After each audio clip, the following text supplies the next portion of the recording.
I stood in the church activity room with a white envelope pressed flat against my palm, waiting for my mother to finish crying. Folding chairs scraped the floor as people shifted. Someone passed a box of tissues down the row. The pastor cleared his throat, already rehearsing words about forgiveness and family. My mother's voice wavered just enough to sound fragile, practiced just enough to sound sincere. "She is exhausted," she said, dabbing her eyes. "She works too much. She worries too much. And now she thinks we are stealing from her."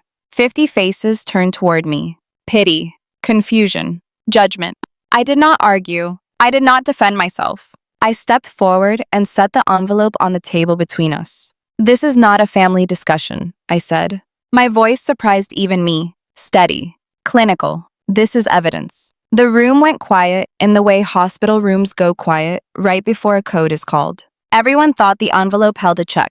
That was the story they expected. The dutiful daughter finally paying up, finally proving she was not selfish. I had paid for years. I had paid with overtime, with missed holidays, with a body that smelled like antiseptic and exhaustion at 3 in the morning. I had paid with silence. Inside the envelope were copies, power of attorney forms, credit statements, a case number printed in black ink so ordinary it felt obscene. My mother reached for the envelope. I slid it just out of her reach. 8 years, I said. That is how long this has been happening. My father stared at the floor. My brother crossed his arms, jaw tight, already preparing his defense. I recognized that posture. I had seen it my entire life. Let her handle it. Let her fix it. Let her take the hit. I am an ICU nurse. I know what it looks like when the body is under stress. The shallow breathing, the trembling hands, the way people reach for something solid when they feel control slipping away. My mother did all of it at once. "Please," she whispered. "This is not the place." "This is exactly the place," I said. I did not come here to be believed. I came here to be finished. 7 years ago, I signed a piece of paper in a hospital hallway that smelled like bleach and fear. I had just come off a double shift. My mother was in a bed, pale, holding my hand like I was the last thing anchoring her to the world. She told me it was just for insurance, just so I could help, just so things would be easier. I signed because I was tired. I signed because she was crying. I signed because I thought love meant obedience. That signature unlocked everything. Credit cards, loans, deposits, payments made in my name while I ate microwaved soup and slept on a mattress that folded in half. I did not see it at first. I did not want to see it. Good daughters do not audit their parents, but numbers do not lie, and paper remembers. I looked around the room at the people who had watched me grow up, who had heard the stories about how difficult I was, how ungrateful, how dramatic. "You're about to learn why I stopped paying," I said. I opened the envelope, and that was when my mother started screaming. If your own parent asked you to sign something in a hospital hallway, would you read it first? Or would you trust them like I did? The first call came on a Tuesday evening in April, 7 years ago, when I still believed that being needed meant being loved. I had just walked out of the manager's office with a new badge clip and a stiff handshake. ICU orientation, full-time, benefits, a schedule that looked like stability. In the parking lot, I sat in my car and let the engine run without driving anywhere. My hands were on the steering wheel, but my mind was already counting. Rent, student loans, groceries, a little cushion finally. I pictured myself taking a weekend trip, buying a real couch, waking up without the heaviness of survival pressing down on my chest. My phone lit up. "Mom," I answered on the first ring. "Natalie," she said, and her voice was thin, like the air in a room right before a storm. "Honey, I hate to bother you." My stomach dropped anyway. What happened? A pause, a breath that sounded carefully placed. "I am at St. Luke's." The name of the hospital pulled cold through my blood. St. Luke's was not where you went for a checkup. St. Luke's was where ambulances unloaded and families leaned against walls until their legs gave out. "Why?" I asked, already turning the key in the ignition. "It is probably nothing," she said quickly, and that word probably landed like a trap. "But the doctor said they want to keep me overnight." "I did not want to call you. You have your new job. I know you have so much going on." I drove with my phone on speaker and my eyes burning from not blinking. What did they say? I pressed. She let a tremor slip into her voice. They said it could be my heart or a blood clot. They are doing more tests. Gary is here, but you know your father. He does not ask questions. He just sits there like a statue. I could hear my father in the background, his throat clearing, his shoes squeaking on a hospital floor. Nat, he said too softly, like he was afraid of being heard. Take your time. Do not speed. I sped. The hospital entrance doors hissed open and shut like lungs. The lobby smelled of burnt coffee and disinfectant. I signed in, flashed my badge like it meant authority, and followed the signs to the observation unit with my heart banging in my ribs. My mother was in a bed with a gray blanket pulled to her chest. Her hair was brushed, which should have been my first clue. A woman who was truly blindsided by a medical emergency did not have perfectly smoothed hair and gloss on her lips. But I did not see that. I saw my mother. I saw the smallness of her shoulders under the harsh ceiling light. I saw my father sitting in a chair, hands folded, eyes fixed on a blank television screen. She smiled when she saw me. Relief poured across her face like a warm curtain. I am so sorry, she whispered. I stepped to her bedside and took her hand. It was cool, not clammy, not weak, just cool. Like she had been holding it outside the blanket to make sure I noticed. Do not apologize, I said, and the words came automatically. I am here. She squeezed my fingers, then her eyes filled. Not the messy kind of tears that came with pain. The clean kind. The kind that made you want to comfort without asking questions. They told me the tests are expensive, she murmured. They asked about insurance. I told them you would help. I should not have. I just panicked. My jaw tightened. You have insurance, I said. Dad's plan. My mother's gaze flicked toward my father, then back. They said there could be coverage issues, pre-authorization, paperwork. I do not understand it. Of course she did not. The woman who balanced a household budget and kept every receipt in a shoebox suddenly did not understand paperwork. A knock sounded at the curtain. A woman in a blazer stepped in with a clipboard. She wore a badge that said patient services, but the way she smiled felt more like sales than care. Miss Brooks, she said warmly, I am here to make things easier. We just need a few signatures to allow your daughter to assist with your medical billing and insurance communications. My mother's grip tightened on my hand.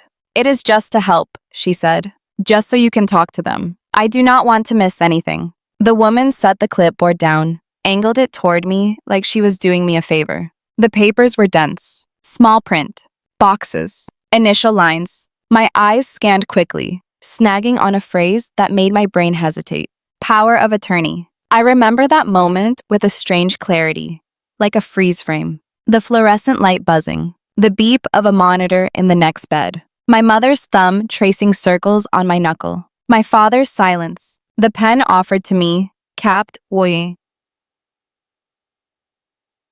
I should have asked for time. I should have read every line. I should have stepped back and said no. Instead, I told myself I was tired. I told myself the hospital would not put something dangerous in front of a patient's child. I told myself that family paperwork could not be a weapon. Here, the woman said, tapping the signature line.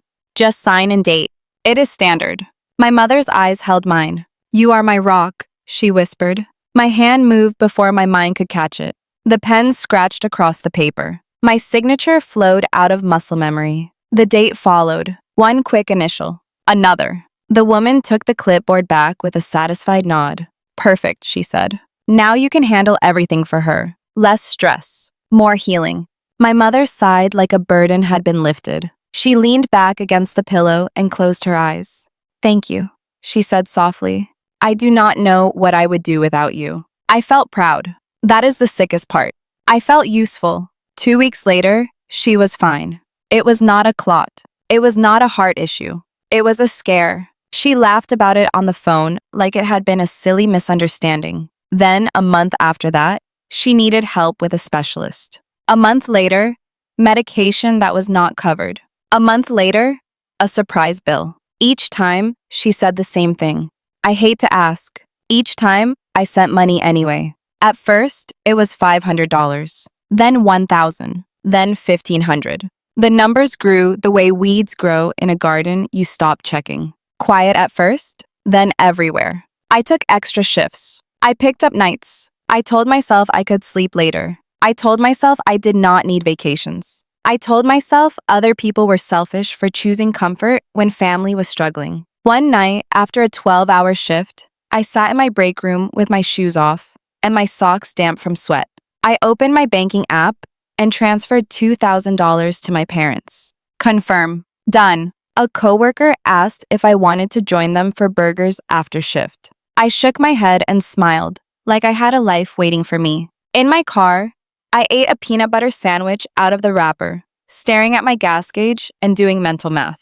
That was the year I applied for a better apartment. A one-bedroom with a window that faced sunlight instead of a brick wall. The leasing agent smiled politely, typed my information, and then her expression changed. "I am sorry," she said. "Your application was denied due to credit." I laughed because it sounded impossible. "My credit is fine," I said. She turned the screen toward me. A number sat there like a bruise. Low, wrong, mine. That night, I downloaded a credit monitoring app. I sat on my bed, still in my scrubs, and pulled my report with shaking hands. The first thing I saw was a credit card account I did not recognize. The second thing I saw was the mailing address, my parents' house. And in that moment, with my thumb hovering over the details, I realized the hospital hallway had not just taken my signature. It had given someone permission to take my life. Would you have read the fine print in that hallway, even with your mother crying in front of you? I did not sleep that night. I sat on the edge of my bed with my phone glowing in the dark.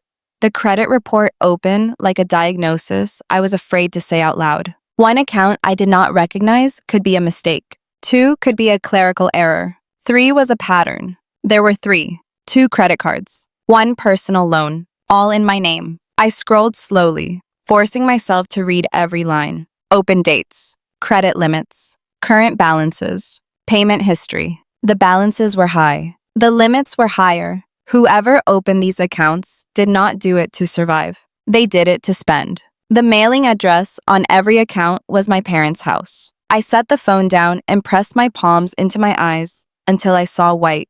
My chest felt tight, not panic tight, but compressed, like something heavy had been laid across it and forgotten. I am trained for emergencies. I know how to slow my breathing. I know how to assess before reacting. So I did what I do at work when a patient crashes. I gathered data. At 3 in the morning, I requested full reports from all 3 credit bureaus. At 4, I froze my credit. At 5, I made a list on a legal pad, my handwriting sharp and angled like I was afraid the paper might run away. Card 1. Opened 4 years ago. Limit $45,000. Balance 42. Card 2. Opened 3 years ago. Limit $60,000. Balance 57. Personal loan. Opened 18 months ago. $95,000. My hands shook as I added the numbers. $200,000. My phone buzzed. A text from my mother. "Good morning, sweetheart. How are you feeling today?" I stared at the screen, the casualness of it making something hot rise behind my eyes. I typed, deleted, typed again. "We need to talk." She replied almost instantly. "About what?" I drove to work in silence. In the ICU locker room, I changed into scrubs, with movements that felt robotic. The unit smelled like bleach and stale coffee. A code blue echoed down the hall, and my body responded automatically, feet moving, hands working, mind sharp. I saved a life before noon. During lunch, I sat in the break room with Dr. Priya Shah. She was scrolling through charts, glasses sliding down her nose. "You look like you are dissociating," she said without looking up. I let out a breath I did not realize I was holding. "Someone opened credit cards in my name," I said. "I did not." That got her attention. She set her tablet down. "How many?" she asked. 3 accounts, 2 cards, 1 loan. She nodded slowly. "Who has your social security number?" The question hit harder than any accusation. "My parents," I said. Priya did not react. No gasp, no softening, just a measured inhale. "Then start there," she said, "and record everything." That evening, I called my mother. She answered on the second ring, voice bright. "Natalie, honey, I was just thinking about you. Mom, I said. There are credit cards in my name. Silence, long enough to notice. What do you mean? She asked. 3 accounts, 2 cards, 1 loan. They are mailed to your house. A small laugh. Oh, that. You scared me. The way she said it made my stomach twist. You know about them, I said. Of course I do, she replied. I helped you. Remember? The paperwork you signed so I could handle things? That paperwork was for medical billing, I said. Not for opening debt. Natalie, she said, and her voice sharpened, losing the softness. You are being dramatic. I only did what was necessary. We needed flexibility. Flexibility for what? For life, she snapped. For emergencies. For Ethan's future. You make good money. You do not even have children. My jaw clenched so hard it hurt. You opened credit in my name, I said slowly. That is identity theft. Do not use that word, she shot back.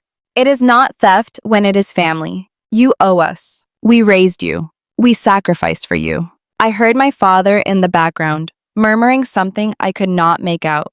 Dad, I said.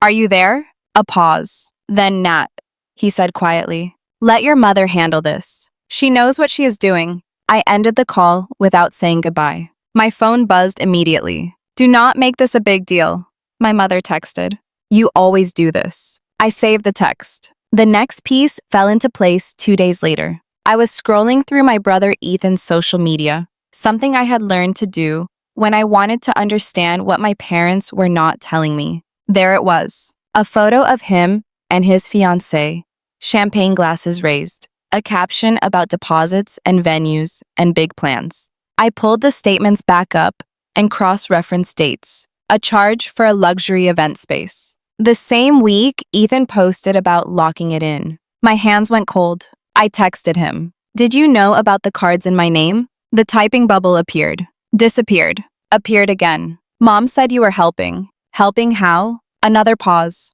Do not do this right now, Nat.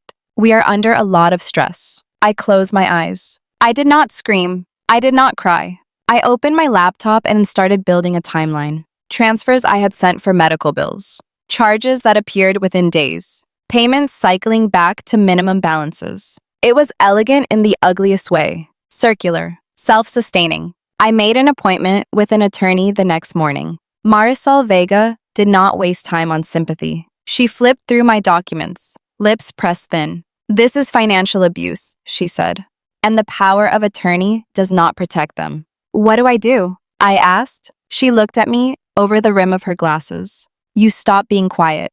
I thought of my mother's favorite place to perform, the way she loved an audience, the way she weaponized gatherings. Marisol followed my gaze. Public accountability, she said. For people like this, privacy is oxygen. My phone buzzed again. A message from my mother. We are having a family meeting at the church on Sunday. You need to come. Everyone is worried about you. I stared at the screen. Sunday, a room full of witnesses. I typed one word back.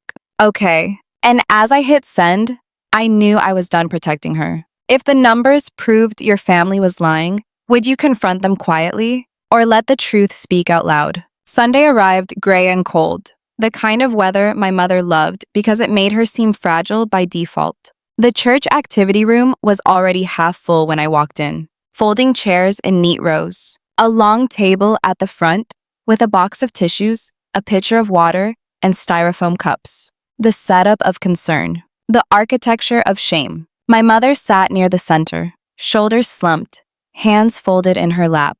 My father stood behind her, one hand resting on the back of her chair like a prop.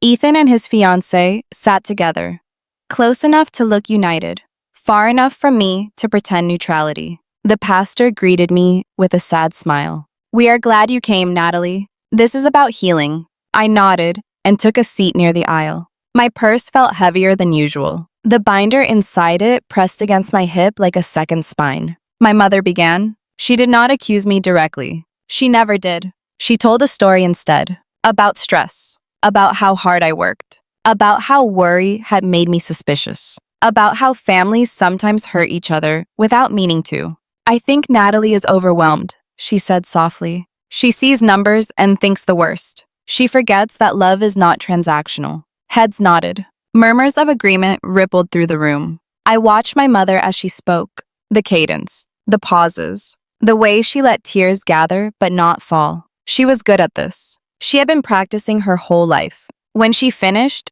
the pastor turned to me. "Natalie," he said gently, "do you want to respond?"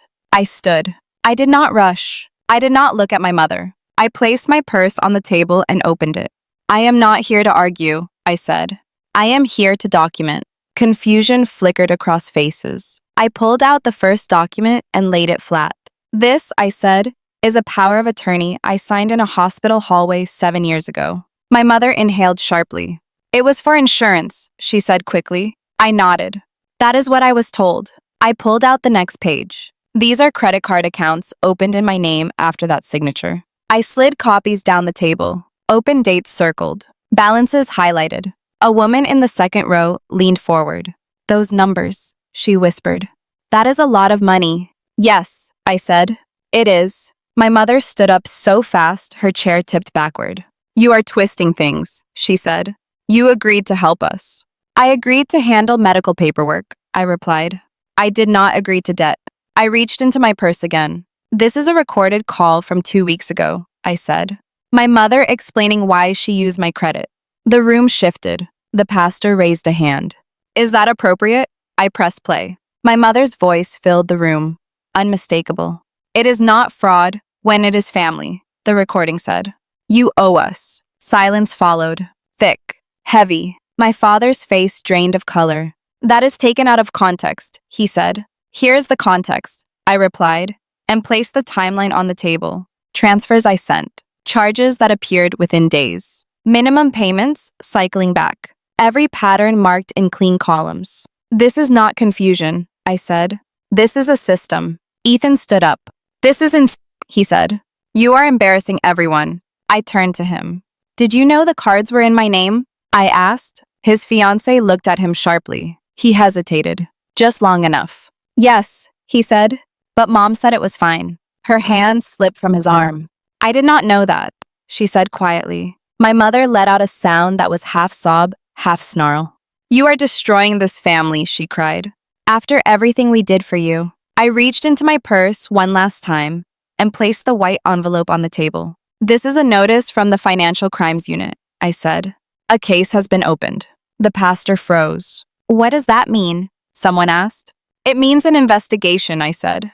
"It means subpoenas. It means consequences." As if summoned by the word, a man in a plain jacket stepped into the room and stood near the door. He did not announce himself. He did not need to. My mother stared at him, her mouth opening and closing. "This is a misunderstanding," she said weakly. The man spoke calmly. "Diane Brooks, you have been notified. Further contact with your daughter should go through counsel." My mother collapsed back into her chair. The room erupted. Questions. Gasps. People standing, whispering, pulling out phones. I stayed where I was. As the noise rose, the man leaned toward me and spoke quietly. "You are not the only one," he said. "There are other victims." The words landed harder than anything else that day. I nodded once, because I already knew. If telling the truth meant watching your family unravel in public, would you still say it out loud? The investigation moved faster than I expected. Once the silence broke, it did not return. Banks froze accounts. Credit card companies flagged transactions. Letters arrived in plain envelopes that did not ask for forgiveness or offer excuses. They asked for facts, dates, signatures, intent. I gave them everything. My mother stopped calling after a no-contact order was issued. The first violation cost her a night in county jail. The second cost her credibility with everyone who had ever defended her. Performance does not survive paperwork. My father tried once. A voicemail. His voice sounded smaller than I remembered. "She did not mean to hurt you," he said. "She just panicked." I did not respond. Panic does not last 7 years. Ethan hired an attorney. His fiancée postponed the wedding, then canceled it. She did not say why. She did not have to. No one marries into a crime scene willingly. 3 months later, we stood in a courtroom that smelled faintly of dust and disinfectant. My mother sat between two attorneys, her hands folded the same way they had been folded in the church. My father stared straight ahead. Ethan did not look at either of them. The judge asked them to speak. My mother's voice did not shake when she admitted what she had done. She named the accounts. She named the amounts. She said my name aloud in a room where truth carried weight. My father admitted he knew, that he allowed it, that he signed when asked. Ethan admitted he used the cards, that he knew whose name was printed on them. The words felt unreal, like listening to someone else's chart being read aloud. But this time, it was not my job to fix anything. My job was to witness. Sentencing came quickly after that. Restitution, probation, felony records that would follow them everywhere. The kind of consequences my mother used to warn me about when I was a child, never imagining she would be the one facing them. Outside the courthouse, the winter air burned my lungs in a way that felt clean.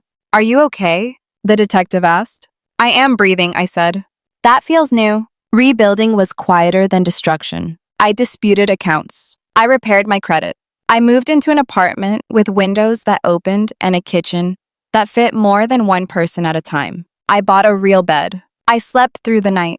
I accepted a promotion I had once turned down because I was afraid to leave town. I joined a running group. I started therapy and learned how often guilt had spoken in voices that were not mine. People asked if I missed my parents. I missed who I thought they were. I did not miss who they proved themselves to be. People asked if I felt bad. Sometimes. But guilt is not proof of wrongdoing. It is proof of conditioning. What I learned is simple and hard at the same time. Love does not require self-destruction. Family does not get a free pass to harm you. And paperwork matters more than promises. I keep a copy of The Power of Attorney in a folder at the back of my closet. Not as a punishment, as a reminder. I survived because I stopped mistaking endurance for virtue. If you are watching this and something feels familiar, check your numbers. Ask questions. Read what you are told to sign. Being careful does not make you cruel. It makes you alive.